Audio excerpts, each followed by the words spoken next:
is now in session. Um, so I guess I'll be talking about my experience at Pride. Um, I don't know. It was very like I guess coming from like Bart, Bart was experience in itself. I guess they changed the Bart seats and shit. They upgraded Bart, which is like new because I thought they'll still have like the gray and blue seats and shit. Like, but no, they're like blue and green. It was I don't know. It's very modern and up to date and so that was cool. And then we got there, we got off at Embarcadero, got off at the wrong freaking stop, and then ran into some people super nice, in the city and shit.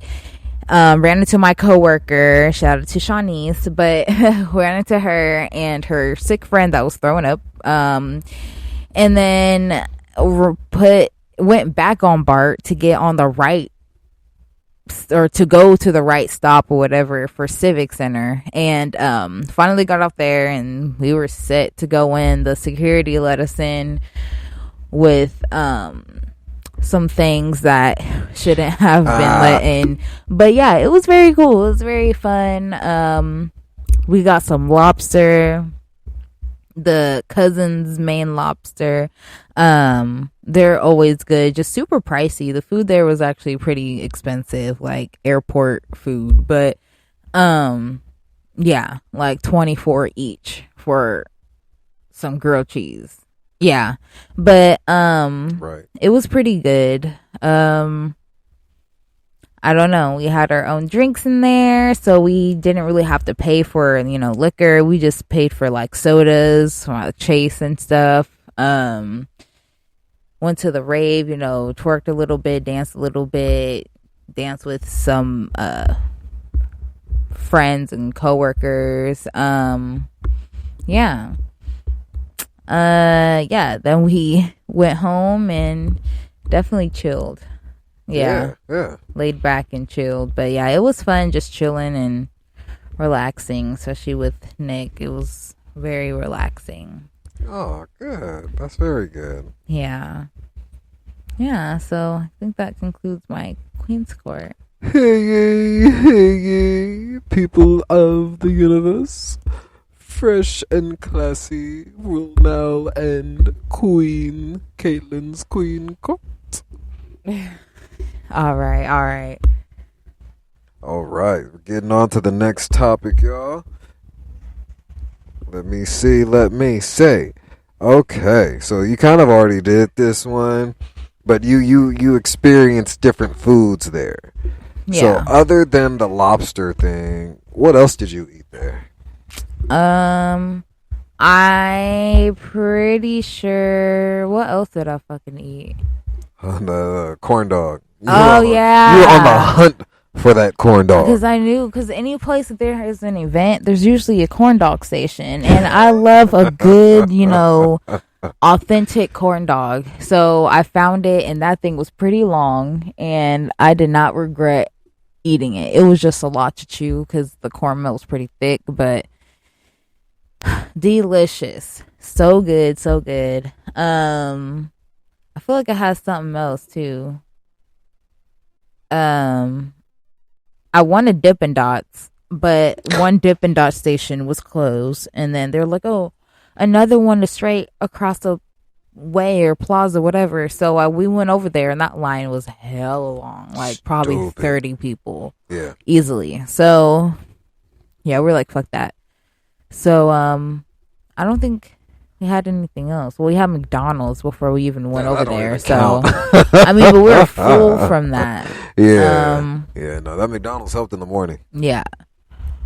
And then I think that was it. And then we ate something last night. Oh, I had pho. Yeah, you have pho. Yeah. I had Jack in the Box. So that was our food. But the food is definitely like overpriced there for sure. Yeah, so I would definitely recommend going in with some, snacks. Because I also brought some fruit snacks. We didn't even touch those. Like I had some other stuff, but always good to go places and events like that Look and see what you can bring in, and then just bring it. Shit. Right. Ain't nobody gonna be like, put them snacks up. Right. They're gonna prefer you eat your own shit. Just clean up after yourself. Respect the land. All right. So let me ask you, how did you feel about the music that was being played? I mean, the music was always lit. Like, there's one side for like hip hop. They play some very little R&B, but that side is mostly hip hop, twerk contests and all that. It's very like love is love and, love yourself type of vibe. And then on the other side, there's drag performers, cheer performers. It's just performances. And if they're not doing performances, they do like EDM, all that other, stuff. So, I mean, it was lit. Yeah, it was cool. Yeah, it was lit. Yeah, it's just two like raves, like two big like raves outside. Cause I mean, even though it got a little cold at one point, there was enough body heat in in both sections to where you were warm. Yeah, like it was lit. Like I would. That's what I'm saying. I would definitely want to go again and probably experience the deeper part instead of the outskirts. Yeah, because the outskirts you'll be followed for a minute. But once you Yeah. go deeper in, oh yeah, it's a party. It's a party.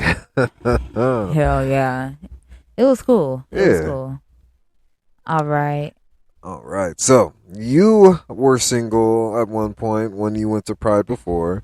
Can you explain to the women out there, women, men, whatever else, what would the Pride experience be like if you were single?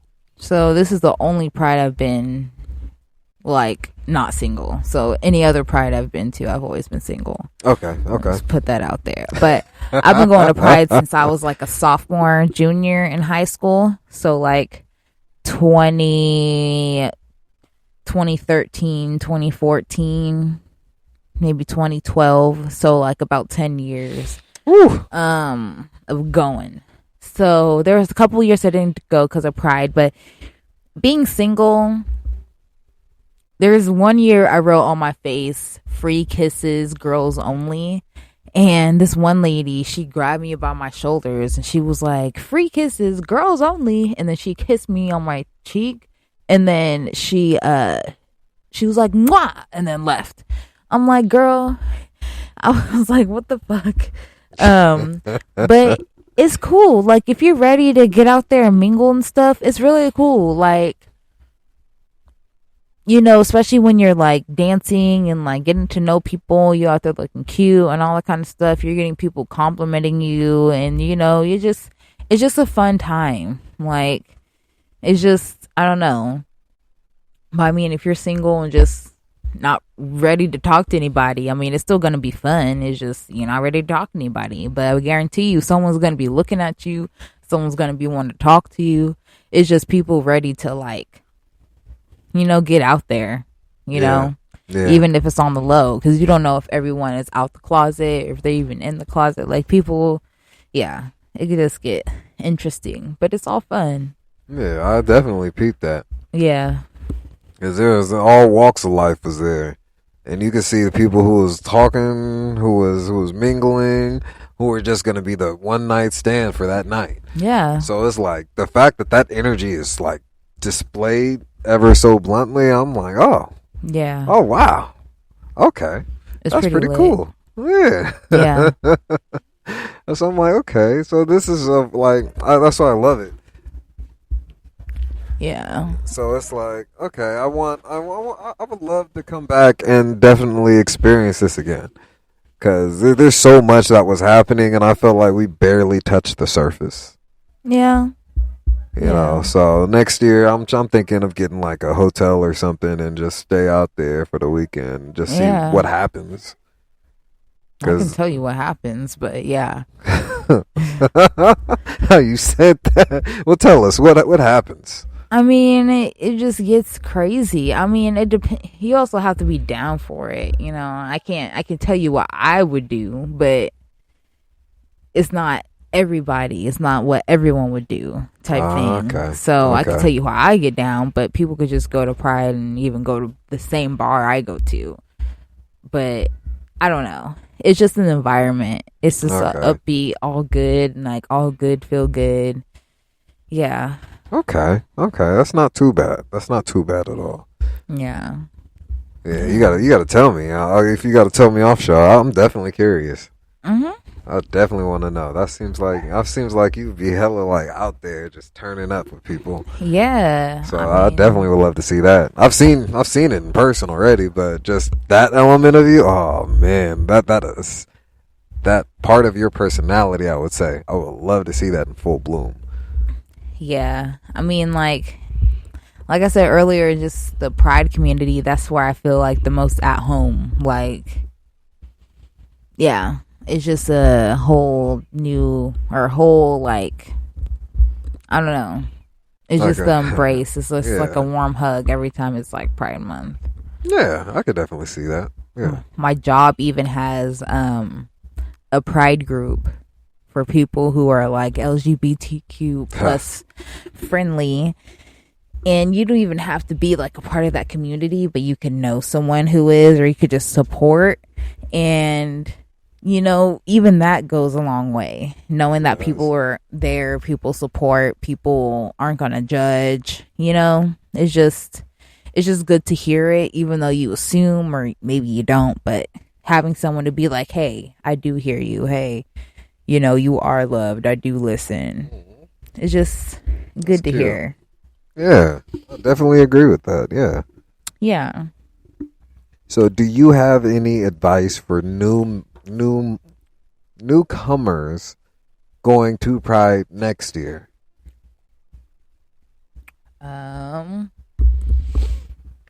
I mean, bring alcohol and shit like that you can hide easily. Like, tuck it somewhere on you if you really, if that's really a problem for you. But if you don't mind buying alcohol, then I don't know. But think of the city as, you know, something cold. I mean, this is if you go to SF Pride, because there's different prides all over the place. But specifically for the city, SF, people out here call SF the city. So if you ever hear us call the city, that's SF. That's San Francisco. We be saying the city. People are like, what? You hear the city, the bay, but if you hear the town, that ain't Oakland. San Francisco. Yeah, that's Oakland for sure. But yeah, the city, it'll say like, oh, 54 degrees, you know, or like 45, whatever. It might seem cold for Pride, but you got to look at the humidity for one. So Yeah. like, people be out there naked. You might be like, oh, they're crazy, but it's really not that cold. Yeah, it's like, not that bad. And some of these people actually live out there, so they're already used to the weather. Yeah. So that's just literally, as if you see someone butt ass naked, that's just a walk literally in the park for them. Yeah. Man. So yeah. It's all fun things. Yeah. I say we're at 28. Let's try to push this to 30, and we can call that an episode. Okay. So you guys, I would say my full-on experience of Pride, it's something that you have to go to with an open mind. And, you know, just be like, you know, if you go with your partner, whatever the case may be, even if you go solo dolo, just go for the vibe. You don't have to go there to automatically assume someone's going to try to fuck you.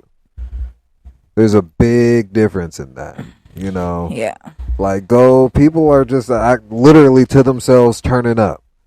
Like as you see, like as you heard us say through the episode, the people that are like butt ass naked, they are to themselves dancing. Yeah. It's not like they're walking up on random people and grinding up on people. No, they respect the boundary and they're gonna keep that shit where it is. So I say, you know, coming from my background, this was a great experience for me because it opened my eyes to what my brothers had experienced in the past. I may have not have done the same things they have done, but I see why they would always be like, you know, when I went to my first Pride, that opened my eyes and I fully accepted me regardless of whoever was involved. I'm like, oh. Right. And actually being there with you, like, I see it now. Like, you were so comfortable there.